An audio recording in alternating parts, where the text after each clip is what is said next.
Welcome to our channel. Today we how to enable Monday.com Gantt timeline for project scheduling, full guide step by step clearly. To enable the Gantt timeline in Monday.com for project scheduling, start by logging into your Monday.com account. Once logged in, navigate to the workspace where your project board is located.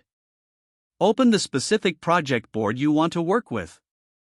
In the upper right corner, locate the Views button and click on it. From the drop-down menu, select Add View.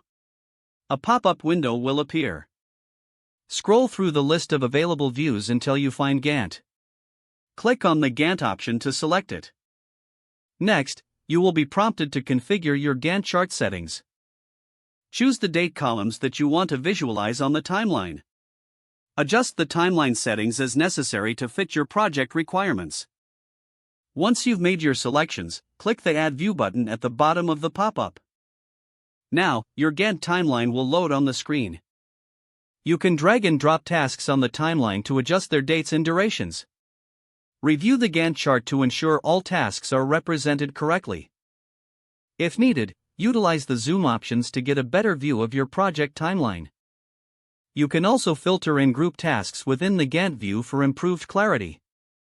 Finally, make sure to save your settings to retain the Gantt view for future use. Your Gantt timeline is now successfully enabled for project scheduling in Monday.com.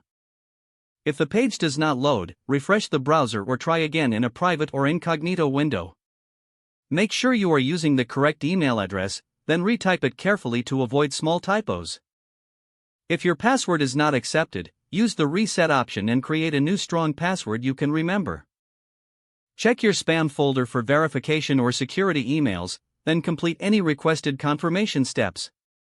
Enable two-factor authentication if available to improve account security and reduce unauthorized access risk.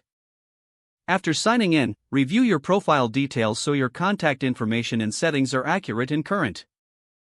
If you see an error message, note it down and try again after restarting your device and internet connection. Log out when you finish, especially on shared devices, to keep your account and payment information secure.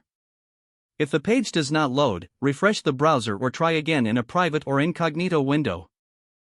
Make sure you are using the correct email address, then retype it carefully to avoid small typos. If your password is not accepted, use the reset option and create a new strong password you can remember. Don't forget to like this video and subscribe to our channel for more step-by-step tech guides.